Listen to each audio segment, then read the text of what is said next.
Assalamualaikum warahmatullahi wabarakatuh.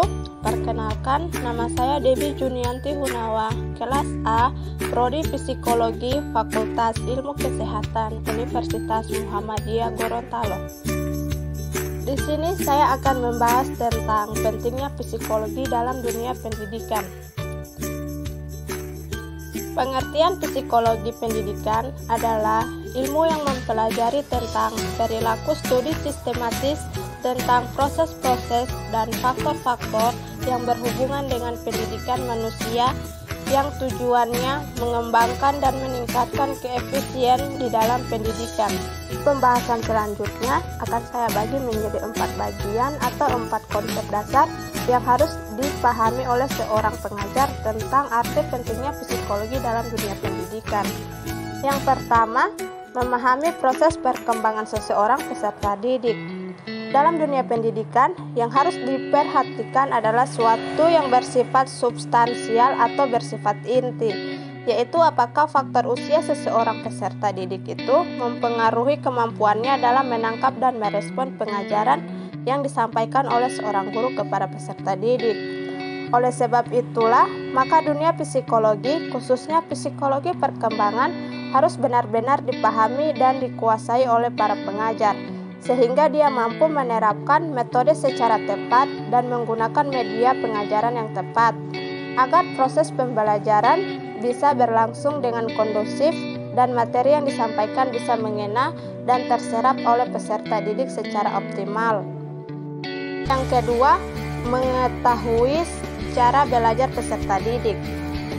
Hal yang harus dipahami oleh pendidik adalah pemahaman bahwa setiap siswa memiliki caranya masing-masing untuk belajar dan memahami tentang suatu materi pelajaran. Seorang guru juga harus memahami bahwa tugas dan fungsi pokok dirinya adalah untuk membantu siswa agar bisa belajar sebaik-baiknya dengan cara terbaik yang bisa mereka lakukan. Di sini, peran dunia psikologi membantu pendidikan untuk menemukan cara agar seorang guru bisa memberikan sebuah jalan keluar terbaik kepada peserta didik agar bisa belajar dengan maksimal dengan potensi yang mereka miliki. Dalam dunia psikologi pendidikan telah diberikan pemaparan tentang teori-teori belajar dan teori memori serta tahapan-tahapan belajar yang harus peserta didik lalui. Yang ketiga, membuat situasi belajar dan mengajar yang kondusif, aktif, dan menyenangkan, serta memahamkan siswa.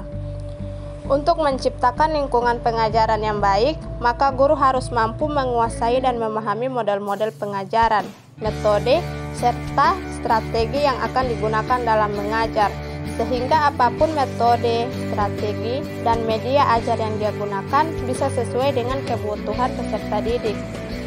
Oleh sebab itu, seorang guru harus belajar tentang psikologi pendidikan yang di dalamnya terdapat fase-fase perkembangan, fase-fase pertumbuhan, perkembangan nilai, perkembangan moral, perkembangan cipta atau intelijensi dari seorang anak.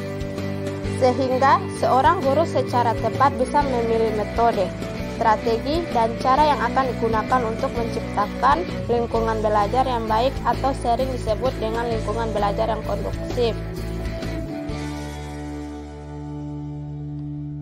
Yang keempat, membantu pengambilan keputusan dalam pengelolaan proses belajar dan mengajar. Seorang guru ketika mengajar sudah diberikan garis besar berupa kurikulum, silabus, dan rencana pembelajaran. Garis besar inilah yang harus dikembangkan oleh seorang guru. Disinilah peran penting dari psikologi pendidikan. Jadi, setelah seorang guru mengobservasi lingkungan belajarnya dan peserta didiknya, mulai sadar terhadap masalah-masalah yang dihadapi oleh peserta didiknya, maka dia bisa menggunakan teori-teori yang ada dalam ilmu psikologi untuk diterapkan dalam pengambilan keputusan dalam pendidikan, terutama dalam proses belajar mengajar. Semoga video ini bermanfaat. Lebih dan kurangnya saya mohon maaf. Wassalamualaikum warahmatullahi wabarakatuh.